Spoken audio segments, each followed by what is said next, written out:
चले जाते हैं पुलिस वालों की कृपा से।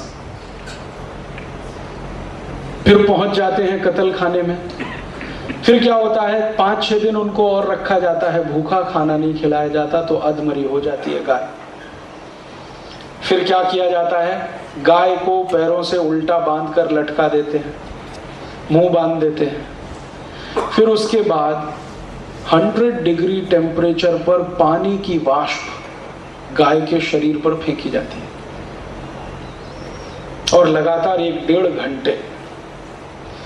परिणाम क्या होता है कि उसका शरीर फूलना शुरू करता है और फूलते फूलते जब वो मैक्सिमम कैपेसिटी में आ जाता है तब जाके उसकी गर्दन काटी जाती है और गर्दन काट के थोड़ी देर उसको लटका के रखा जाता है ताकि पूरा खून निकल आए। फिर उसके बाद जब गर्दन कट के गिर जाती है, अंतिम खून की बूंद निकल जाती है, फिर चाकू और छुरी से, तेज धार की चाकू छुरी से उसकी खाल उतारी जाती है और वो खाल एक्सपोर्ट की जाती है। फिर मांस निकाला जाता है, उसको धो पैक करके डिब्बों में बंद किया जाता है और फिर वो एक्सपोर्ट हो जाता है। फिर जो खून निकलता है उस खून को भारत की ही कुछ कंपनियां खरीद लेती हैं, उससे वो हेल्थ टॉनिक बनाती हैं।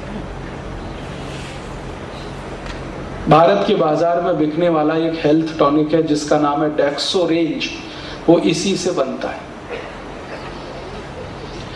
और डॉक्टर लोग उस हेल्थ टॉनिक को प्रिस्क्राइब करते हैं हर उस मां को जो गर्भवती है, क्या बोलकर कि आपके शरीर में खून की कमी है तो इसको ये पूर्ति करेगा। मैं कई डॉक्टरों से मिला और उनको पूछा कि आप डेक्सोरेंज का ही प्रिस्क्रिप्शन क्यों करते हैं? खून की कमी दूर करने का तो सबसे बड़ा उपाय है मूंगफली का दाना, शिंगदाना, गुड़ के साथ खाओ, खून की कमी दूर होती है। चना गुड़ के साथ खाओ, खून की कमी दूर होती है। पालक और मेथी की भाजी खाओ, खून की कमी दूर होती है। गाजर का रस पियो, खून की कमी दूर होती है। आप ये डेक्सोरेंज ही क्यों लिखते हो खून की कमी दूर करने? तो एक डॉक्टर जो मेरा दोस्त है धीमे से कहा, यार इसमें कमीशन मिलता है। अब किसी मरीज को मैं कहूं कि गाजर का रस पियो तो क्या कमीशन मिलेगा? किसी को मैं कहूं कि शिंगदाना गुड़ के साथ खाओ तो क्या कमीशन मिलेगा? किसी को मैं कहूं कि ये खाओ, चना और गुड़ खाओ, तो क्या कमीशन मिलने वाला है? डेक्सोरेंज का मैं प्रिस्क्रिप्शन करता हूं क्योंकि कंपनी कमीशन देती है।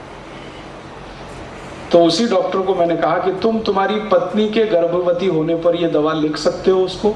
उसने कहा ना ना ना, कभी नहीं। तो दूसरों को कैसे लिख देते हो? तुम कैसे डॉक्टर हो?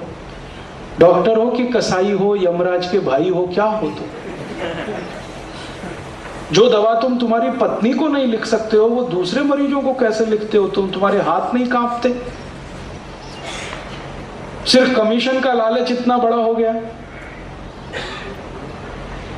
और अभी थोड़े दिन पहले मैंने मेरी आंखों से एक विचित्र दृश्य देखा।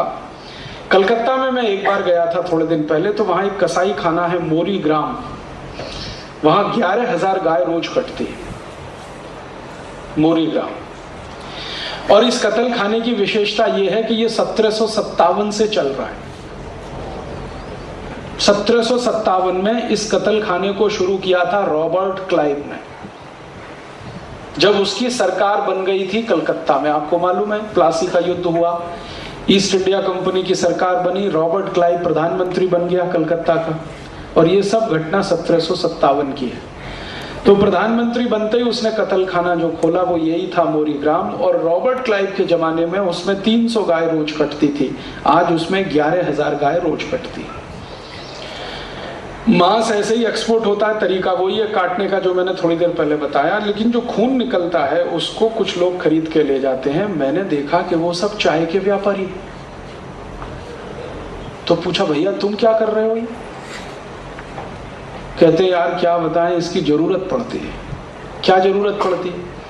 तो कहते हैं कि जो चाय है ना, असली चाय, वो तो पत्ते वाली है, वो तो हमको देखने को भी नहीं मिलती है। वो टी बैग्स में पैक होके सब एक्सपोर्ट हो जाती है। अब पत्ते वाली चाय को चुनते समय जो टी डस्ट रह जाती है, पीछे से टूटी हुई छोटी छोटी डंडियां, वो भारत में बिकती है। अब उसकी समस्या ये है कि उसको पानी में डालो तो पूरा कलर नहीं आता, तो उस टी डस्ट पर जानवरों के कत्ल खानों से निकाले गए खून की कोटिंग करके सुखा के भारत में बेचा जाता है। और भारतवासी जिस दिन उपवास करते हैं उस दिन चाय जरूर पीते हैं।